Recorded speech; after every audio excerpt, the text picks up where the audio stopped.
बिस्मिल्लाहिर्रहमानिर्रहीम। अस्सलाम वालेकुम नाजरीन, मैं हूँ साकिब बशीर। आज इतवार का दिन है और 5 अप्रैल है। जब हम बात कर रहे हैं तो पाकिस्तान में तकरीबन 7:30 बजे हैं। दो तीन अहम मौज़ूआत पे हम बात करेंगे। एक तो कल का दिन अहम है, इस लिहाज से एक तो इमरान खान साहब का केस कल लगा हुआ है और अगर तो अदालत सुनने पे आए तो सज़ा मुअत्तली की दरख्वास्त पे 1-2 घंटों में फ़ैसला हो सकता है, लेकिन बज़ाहिर क्या होगा, बड़ा जो है वो कन्फ्यूजन भी है। और अदालत किस तरफ जाएगी, इमरान खान के वकील किस तरफ लेकर जाना चाहते हैं। और ये सिचुएशन कल दिन 12 बजे यानी कि 6 अप्रैल को दिन 12 बजे ये मामला हो गया। अभी 8 बजे हैं तो 4 घंटे आप भी डालें तो 16 घंटे बनते हैं। टोटल 16 घंटे के बाद क्या होना है, एक तो हम इस पे बात करेंगे कल। और तुर्किया के जो आईनी अदालत के सदर आ रहे हैं कल, supreme court of Pakistan, chief justice supreme court में, वहाँ पे कोई एमओयू भी साइन होने जा रहा है। अब वफाकी आईनी अदालत और सुप्रीम कोर्ट, ये दो अदालतें हैं, दोनों अदालतों के जज अलग अलग, चीफ जस्टिस अलग अलग। और वो कहते हैं आईनी अदालत वाले सुपीरियर हम हैं, आप तो हमारे हमसे जो है वो आपका फैसला, सुप्रीम कोर्ट वालों को कहते हैं आपका फैसला हम पर बाइंडिंग नहीं है। ये आईनी अदालत के जो सदर है तुर्किया के, वो सुप्रीम कोर्ट आ रहे हैं। आईनी अदालत अगले दिन आएंगे, एमओयू सुप्रीम कोर्ट के साथ एमओयू साइन करेंगे। तो ये खिचड़ी वफाकी जो अदलिया में खिचड़ियाँ तो आपको पता है जितनी बनी हुई हैं, वो जो है वो पकी हुई है। कल एक अहम इजलास भी होने जा रहा है अदलिया के हवाले से, उस पर भी हम बात करनी है। फिर जो है वो हुकूमत ने एक बड़ा चकमा दिया आवाम को इस तनाजुर में। ये अभी पेट्रोलियम प्राइसेस, एक मोटी बात आपके सामने रखेंगे कि चकमा कैसे दिया है। कहते हैं जी बैन अवी सतह पे कीमतें बढ़ गई, तो लोगों ने यकीन करना, लेकिन आखिरकार बाल तो निकल ही आती है। और हुकूमती वजीर से ही मुंह से बात निकल आई कि ये मामला हुआ है उस पर भी। और पीटीआई सेनेट टिकट मुराद सईद के जाने के बाद बड़ा एक गंभीर मामला बना हुआ है। पिंडी में जलसा 9 अप्रैल को करना चाह रहे हैं, अभी तक रुकावटें हैं। और कराची में भी कुछ आज करना चाह रहे थे तो रुकावटें। पीटीआई के लिए हर तरफ रुकावटें ही रुकावटें जो है वो हमें नज़र आ रही हैं। सबसे पहले हम जो है वो शुरू कर लेते हैं, ये जो हुकूमत ने चकमा दिया है इसी पे हम जो है वो बात कर लेते हैं। उसके बाद आगे मुख्तसरन ही है। चकमा मैं इसलिए कह रहा हूँ कि मोटी बात और आसान अल्फाज में बात वो कि हुकूमत ने पेट्रोलियम प्राइसेस बढ़ाई, पहले 55 रुपये 6 मार्च को, फिर ये अभी जो है वो हुकूमत ने दो दो रोज़ कबल जो है वो एक दिन पहले 137 रुपये बढ़ाई, फिर जो है वो कम करके 80 रुपये कम करके 57 मतलब 55 रुपये वो और 57 अभी बढ़ी हैं। तो तकरीबन 112 रुपये मजमूई तौर पर इस जंग के बाद पेट्रोल की प्राइस बढ़ी है। डीजल की तो उसका हिसाब ही नहीं है। और हुकूमत ने इसमें पेट्रोलियम लेवी जो है वो लेती है हुकूमत, ये टैक्स होता है बुनियादी तौर पर। चले वो पेट्रोलियम प्राइसेस जो इंटरनेशनली आ रही हैं उस पर तो हम बात ही चले नहीं करते कि वो बढ़ी हैं तो उसकी वजह से, हालांकि उसकी वजह से भी अगर बढ़ाते तो 245 कीमत बनती थी। और टैक्सेस जो है वो डाल डूल के भी 187 रुपया टैक्स की मद में हुकूमत ले रही है। तो बहरहाल ये मामला ये है कि इसमें हुकूमत ने जो पेट्रोलियम लेवी है उस पर अभी रिसेंटली तकरीबन 55-56 रुपये इजाफा किया था, फिर 80 रुपये कम भी कर दिया। हाथ कैसे किया, ये थोड़ा सा आप जो है वो एक क्लिप है, ये मैं आपके सामने जो है वो ज़रूर रखना चाहूँगा। ये वज़ीर हैं पेट्रोलियम के अली परवेज़ साहब, उनका ये क्लिप है। और जो सीनियर सहाफ़ी हैं शहबाज राणा साहब, उनके जो प्रोग्राम है उसमें उन्होंने बात की कि थोड़ी सी सुने, उस पर हम आगे चल के बात करते हैं कि हुकूमत ने, वैसे हुकूमत हमें सारे वजीर बता रहे थे कि नहीं जी इंटरनेशनली प्राइसेस बढ़ गई हैं, लेकिन ये तो कुछ और बात कर रहे हैं। तो ये आप जो है वो एक दफ़ा इसको सुने, तो फिर उसके बाद जो है वो हम आगे बात करेंगे कि मामला असल में है क्या। जिन लोगों की वजह से, जिस इदारे की वजह से ये शॉर्टफॉल आया और आज 660 गाड़ी वाला भी 161 रुपए लेवी दे रहा है, उसके ऊपर वजीर आजम शहबाज शरीफ साहब ने क्या एक्शन लिया या कोई एक्शन लेने का इरादा रखते हैं? नहीं देखें, ये जो टारगेट्स थे वो यकीनन अग्रेसिव भी थे और आपने ये रिपीटेडली 1-2 साल के अंदर आपने उनको अचीव करने की कोशिश की है, जिसके अंदर आपकी स्लिपेजेस आई हैं। ये मैं बिल्कुल आपकी ग्रीवेंस, आपकी डिमांड जेन्युइन है कि अगर किसी जगह के ऊपर भी कोई कोताही हुई है और वो इंटेंशनल है या इनकॉम्पिटेंस की वजह से है, तो उसके महकमे का जो सरबराह है, जो वजीर खजाना है या जो मिनिस्टर रेवेन्यू है या minister of state for revenue है, उसको उसकी जांच पड़ताल करनी चाहिए और एहतसाब करना चाहिए, उसके मुताबिक करेक्टिव एक्शन लेने चाहिए। इसमें तो कोई दो राय नहीं है। और अगर मेरी तरफ से कोई कमी आई है तो मेरे खिलाफ भी उसी तरह बिला तफरीक कार्रवाई होनी चाहिए, बिकॉज ये जो 70-80 साल का जो बिगाड़ है पास था। अब इसका बोझ आप अपनी आवाम के ऊपर और नहीं ला सकते, क्योंकि वो तो महंगाई के तले वैसे ही पिसा हुआ है। तो इस वक्त मेरा ख्याल है एक चीज जो हमें करनी चाहिए वो तो ये है कि हमें इस क्राइसिस से नेविगेट कैसे करना है, उससे बाहर निकलना चाहिए, और उसके बाद ये अकाउंटेबिलिटी और इंट्रोस्पेक्शन का काम करना चाहिए। और इस चीज बहरहाल ये जो शॉर्टफॉल है, जो इन्होंने टैक्स की कलेक्शन करनी थी, तो हुकूमत ने वो सारा बर्डन अवाम पे डाला। ये मोटी बात ये है इसमें जो टैक्स की बात है, मतलब इंटरनेशनल प्राइसेस से हट कर हुकूमत ने ये बर्डन डाला था, और अभी भी वो बर्डन जो है वो किसी न किसी सूरत में मौजूद है। 80 रुपये कम किए, इसके बावजूद जो है वो बर्डन मौजूद है। 24 घंटे कौन से वजीर थे जिन्होंने ये मशवरा दिया कि ठीक है बहती गंगा में हाथ बहा दें, मतलब अवाम पे बर्डन डाल दें, अगरचे हुकूमत 24 घंटे पहले भी इस मामले को कंट्रोल कर सकती। तो ये एक अजीब सी सिचुएशन जो है वो हमारे सामने आई है पेट्रोलियम प्राइसेस के हवाले से।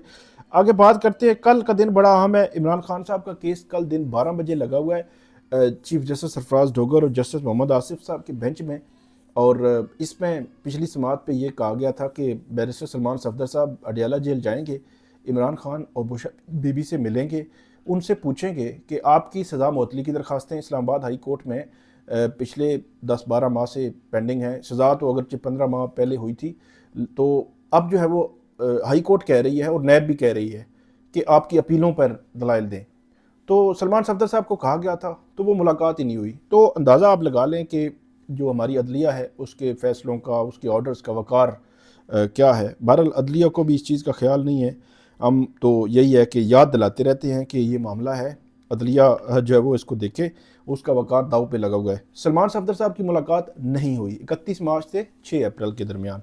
तो कल जब हेयरिंग शुरू होगी तो सलमान सफदर साहब पहले तो ये बताएंगे कि जनाब मन, आपको मैंने कहा था कि मुझे मेरी मुलाकात करा दें, आपने तो अपने ऑर्डर में भी नहीं लिखा, तो मुलाकात भी नहीं हुई। तो अब ये है कि मैंने एक दरख्वास्त दायर की, सलमान सफदर साहब ने दरख्वास्त दायर की है। उन्होंने बुशरा बीबी साहब से, साहिबा से पूछे बगैर या इमरान खान साहब से पूछे बगैर ही कि बुशरा बीबी की सज़ा मुअत्तली की दरख्वास्त आप चलाएँ, क्योंकि वो ख़ातून भी हैं, उनकी सज़ा भी उन्होंने ज़्यादातर काटी हुई है, तकरीबन 1.25 साल काट चुकी हैं, और उनकी लेसर पनिशमेंट है, यानी कि 7 साल, इमरान खान साहब की 14 साल है, तो 7 साल की सज़ा है, तो उनकी ज़मानत बनती है। तो उनकी आप सज़ा मुअत्तली की दरख्वास्त ही सुने। फिर उन्होंने बहुत सारे दलाइल उसमें दिए थे, पिछली वीडियोज़ में मैं आपको बता चुका हूँ कि जो ख़ातून है उनको जो सज़ा अयानत में हुई, उनका कोई रोल भी नहीं है, तो लेसर पनिशमेंट भी है। तो उन जब सज़ा मुअत्तली की दरख्वास्त में नोटिस हो जाए तो उस पर फैसला करना ज़रूरी होता है। तो मल्टीपल उन्होंने उसमें एंगल्स लिए, ग्राउंड्स लिए कि उनकी सज़ा मुअत्तली की दरख्वास्त सुनी जाए। और जहाँ बात है इमरान खान साहब की, तो उन्होंने कहा था कि मुझे मेरी मुलाकात करवाई जाए। उन्होंने बाकायदा दरख्वास्त भी दी है, बुशरा बीबी से मुलाकात की भी और इमरान खान साहब से मुलाकात की भी। तो कल अब ये फटा होना है। नैब जो है वो पहले तो आया ही नहीं है, पहले इल्तवा मांगते रहे हैं, कभी जो है वो प्रोसिक्यूटर नहीं है, कभी जो है वो बेंच नहीं है, और कभी जो है वो बीमारी में है, और बड़ी अजीब सूरत हाल थी। बहरहाल सलमान सफदर जो है वो हर हेयरिंग पे आते रहे हैं। तो अब नैब क्या करेगा कल, जज सरफराज डोगर साहब क्या करेंगे, और बैरिस्टर सलमान सफदर साहब ने तो अपना माइंड डिस्क्लोज़ कर दिया है कि मैंने तो ये करना है, अगरचे उनकी मुलाकात नहीं करवाई गई। तो अब देखना यह है कि उनकी मुलाकात का भी कोई ऑर्डर होता है या ऐसे ही काम चलेगा। तो इसके अलावा उन्होंने तोशा खाना के हवाले से भी बात की है कि तोशा खाना 1 जो है उनका वो लगाएं, उनकी अपीलें लगाएं। पहले वो अपीलें सुने जो 31 जनवरी 2024 को हमें सज़ा हुई है, वो अपीलें पहले सुने। 17 जनवरी 2025 को, यानी कि 1 साल के बाद जो हमें सज़ा हुई, वो अपील बाद में सुन लेना। वो का बात करने का मकसद उनका ये है।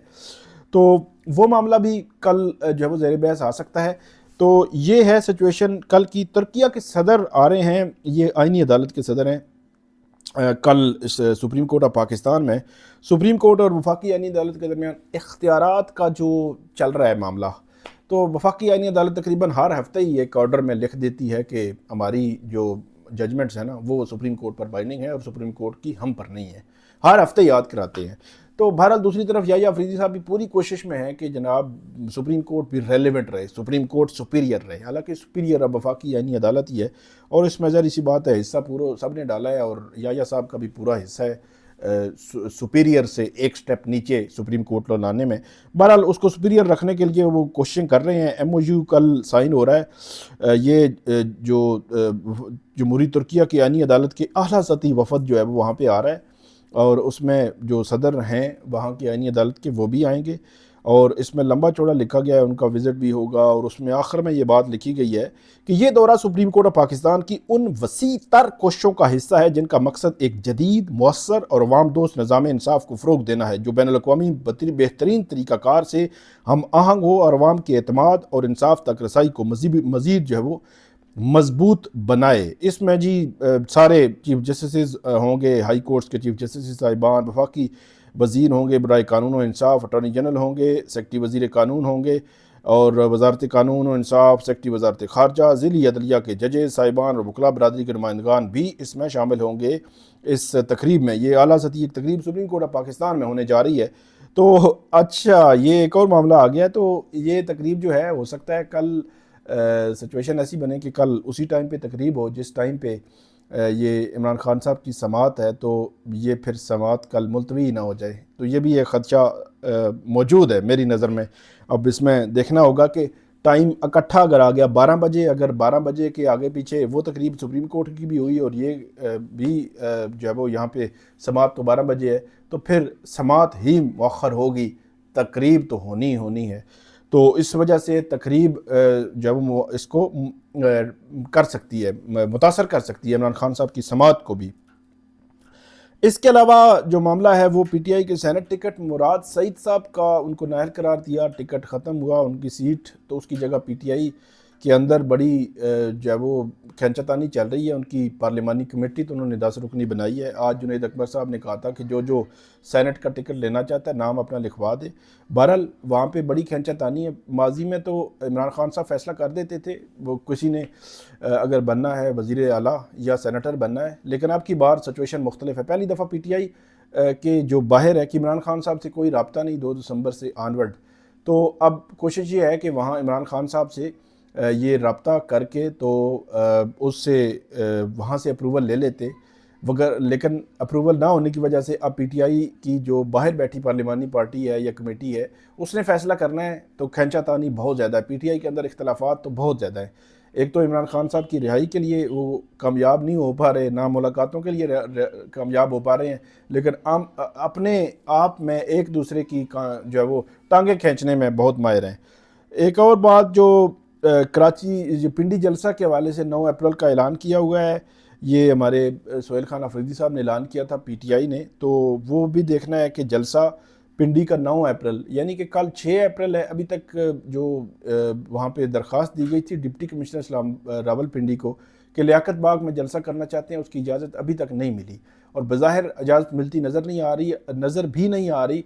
आज महंगाई के हवाले से कराची में भी एक पीटीआई ने इकट्ठ करना था, तो वहाँ प्रेस क्लब के आसपास कंटेनर्स ये वो लगा के बहुत रुकावटें खड़ी की गई थी ताकि आगे ना बढ़ सके। तो पीटीआई के लिए रुकावटें ही रुकावटें हैं, रास्ते बंद हैं, वो अदालतें हों या मुख्तलिफ़ जगह हों, वो आप जब देख सकते हैं। तो अभी बज़ाहिर सिचुएशन जो है वो किस तरफ जाएगी ये अभी 2-3 दिन हैं, पता चलेगा। लेकिन फ़िलहाल मुलाकातें बंद, रिहाई का मामला बंद, पिंडी जलसे में रुकावट है, कराची में रुकावट है या और भी कोई सिचुएशन है, पीटीआई के लिए रुकावटें ही रुकावटें हैं। तो ये आज की जो हमारी वीडियो है, उम्मीद है आपको ये वीडियो जो है पसंद आएगी। इस पर हमें फ़ीडबैक दीजिएगा। अल्लाह हाफिज़।